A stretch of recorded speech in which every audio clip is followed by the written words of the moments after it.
think it's important for all human beings to get out of nature once in a while.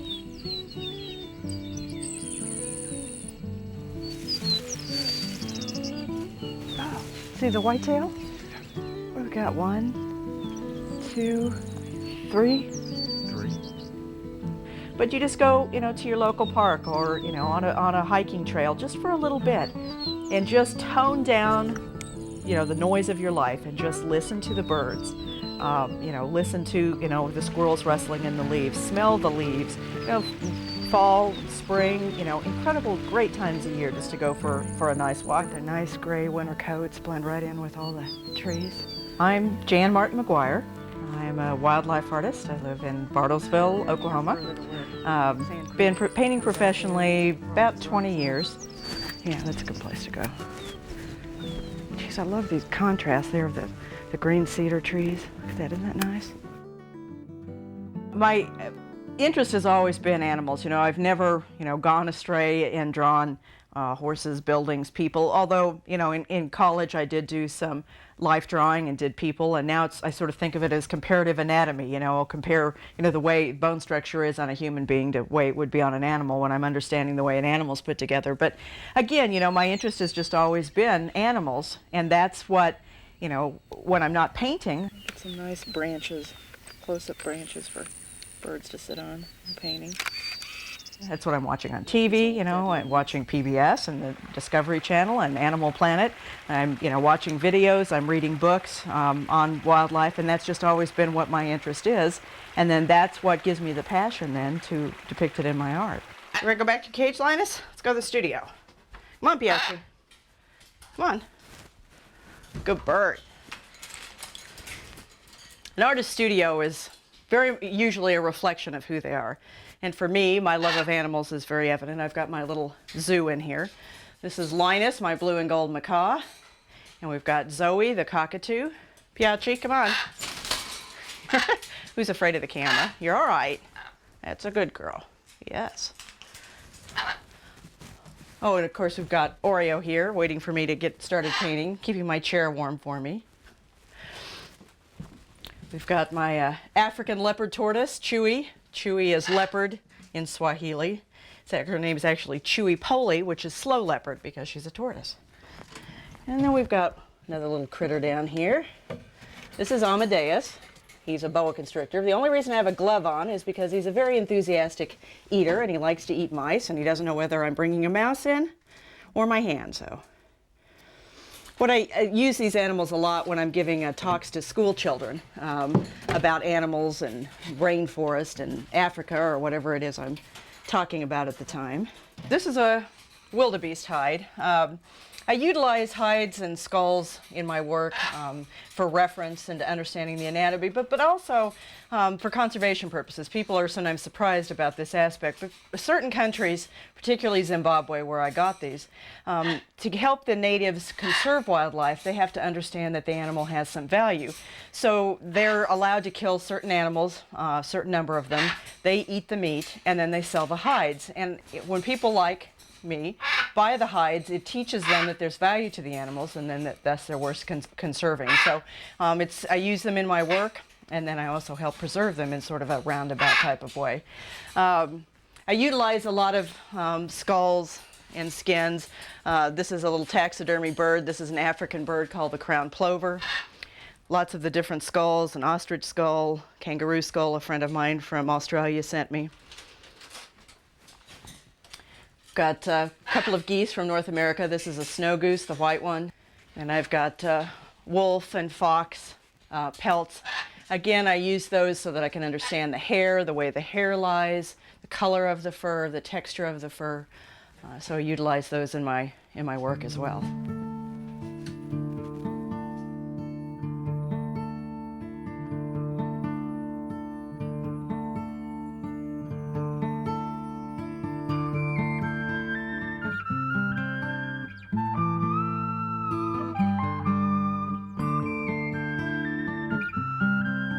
And I've always believed that the best art comes from the heart, and to paint what you love, what you know, what you understand.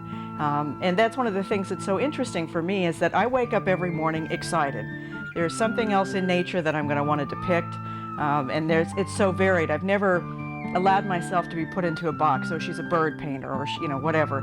I paint little songbirds one day, and then the next day I'm painting rhinoceroses. Just back and forth, different times a year, different habitat, different places in the world.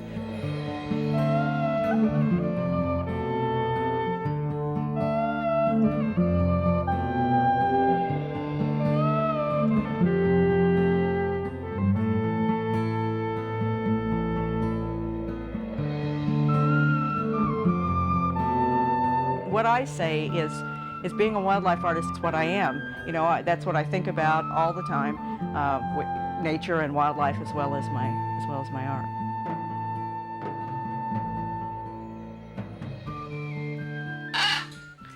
Hey guys, gonna paint? Hey Oreo, can you help me paint today? See if we can get this painting finished since we've got that big exhibit coming up in Charleston. As a wildlife artist, I think the purpose of my work and the goal of what I'm trying to achieve is to give people a window into nature, an accurate, real view into nature, but it's not just a photograph. As an artist, I trying to create a feeling, a mood, by placing the animals in certain positions, certain times a year, certain color, certain lighting. I'm putting all of those into my thoughts as I'm composing the painting to do.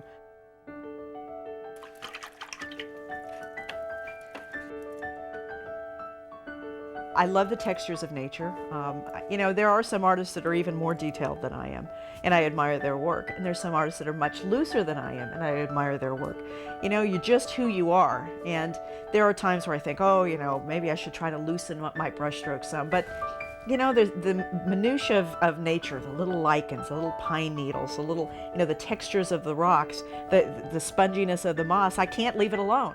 I'll start painting it, and then I just, there's something about it that I just want to depict it accurately. So I'll, just, keep working on that. And I'll find that as interesting as, anything else.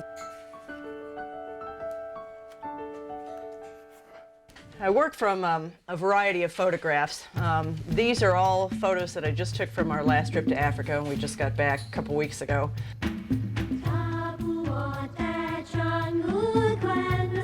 Being a naturalist, I think it's really important to understand my subjects as much as possible, study them in the wild as much as possible. So for the first 15 years of my career, I only painted North American. I went to Alaska and Yellowstone, Everglades, things like that. And then people kept going, oh, you need to go to Africa, you need to go to Africa. I'm like, okay, whatever. So I finally started researching it, spent time, it took me about 3 years to plan out the trip. Went, been back every year since then. Africa is an amazing place. I talk to people all the time that's been, and we can't figure out the words that will convey it to people who haven't been. There's almost something that speaks to your DNA when you go there. It's the sounds, the smell, the light.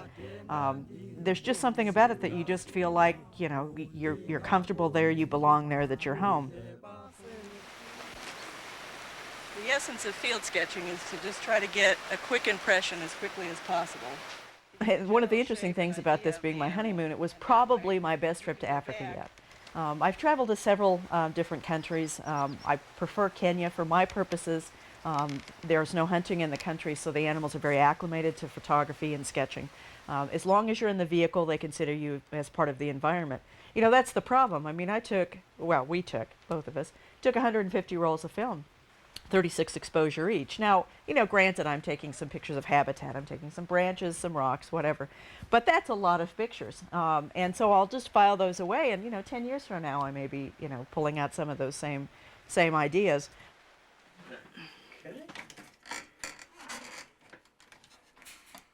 When we first got back, we had actually seen several things while we were there that we turned to each other and said, that's going to make a great painting. One of which was some African Cape buffalo. And they always have this look on their face that they're just, really, ticked about something. And we had taken some pictures of a couple of them, and one of them, as we took his picture, he turned back and looked at us over his shoulder, and the look on his face was so great, we both said right then, okay, we've got to do this painting, and we're going to call it Dirty Looks. For those who have been to Africa, you know, they just are drawn right to it, and they, you know, all say, oh, you know, you've just, you know, hit the nail on the head. They, you know, just perfect the way they look. You know, they're not, you know, soft, cuddly cows. They're very, very dangerous, very aggressive, very cranky animals, and that's, you know, pretty much what I was trying to do in the painting. So it's very rewarding.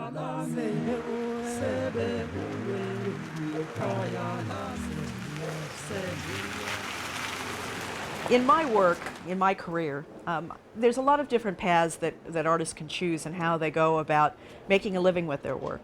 And there's something that's just unbelievably special and neat about meeting the people who ultimately give homes to my children, if you will.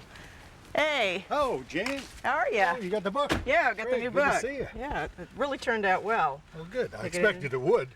Yeah, exactly. And I have artists that say to me, oh, you know, gosh, how can you do that business stuff, you know, selling? But to me, what they do is almost more of a business-like. When they send it off to a gallery, and they never see who buys it, never meet who buys it, and don't get that input from the people. And when you meet these people, they tend to become your friends. They tend to become repeat collectors, such as the Lutweilers. You know, working on it for a year, and it's hard to visualize how they're going to put the slides together with what I'm writing. And let me take. Oh, you put a nice little note there. Yeah, they are such wonderful people. They love my work so much, and they appreciate it so much that it's a joy to be around them. It's a joy to be in their home and see my work and other artists' work. Well, let's go look at this compared to the original, because I think it turned out really well. To know that it brings such joy to their lives gives meaning to my work. And that I know it's not just something that someone's bought to because it matches their couch, you know, or something like that. You know, it's something that they really appreciate. Out with wolves, they're so curious. Here I've actually got a little tiny sketchbook, but I have to keep it hidden from him or he'll steal it from me. Overall, I think your paintings are awesome. We had a living room, and like many people, we just didn't use it very often. And we were getting so many originals of Jan's that we couldn't figure out a way to display them well. So my wife decided to repaint the room and put in some additional lighting and put in more comfortable furniture. You can see we've been working on the room. It looks great. And, your painting is the centerpiece here. Wow, I haven't seen it hung. It looks fantastic. Yeah. Look at that. And the whole effect is just really beautiful. Which really sets it off. Don't have the floor done yet. We've got to put in a hardwood floor, but it really makes the whole place a lot warmer, a lot friendlier, having the paintings and the new color of the walls. Well, that looks great. Of course, they own too, but over 50 of my paintings, really and that's special to me because sometimes when I do doubt the relevance of my work and the importance of my work, when I think of the Lutweilers or people like them, to know that they are committing so much time and money and effort and wall space and room to my artwork, that there is an importance to them that gives me, you know, validation of my work, and that makes it, you know, it makes it worthwhile. I know.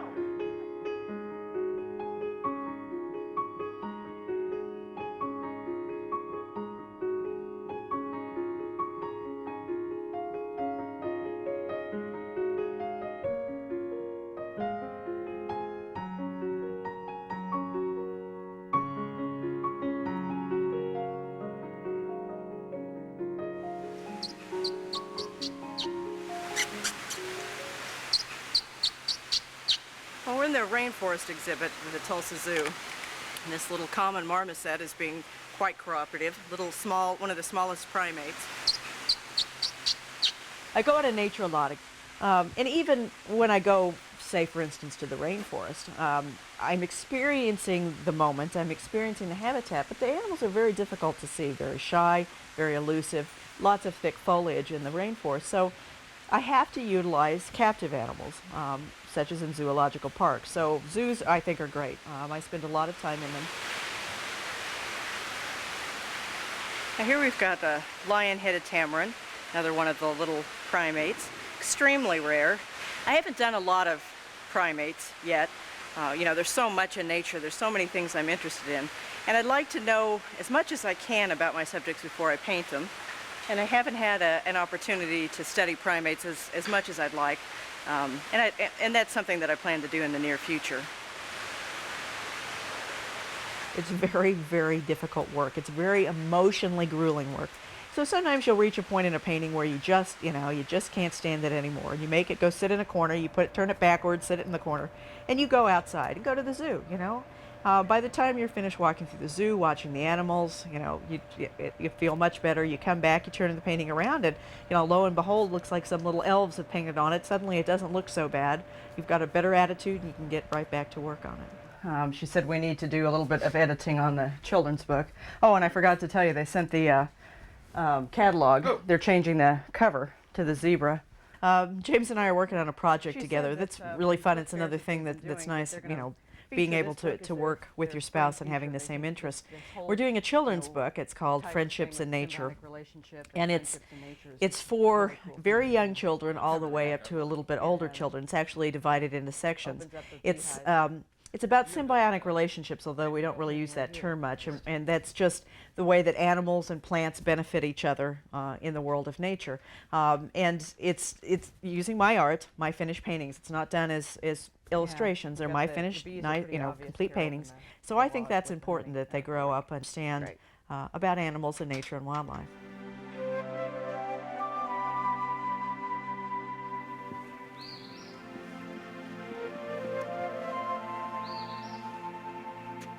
I've heard people say, and I believe it, that it's what makes us human. It's what makes us different than the animals, our appreciation of and enjoyment of beauty.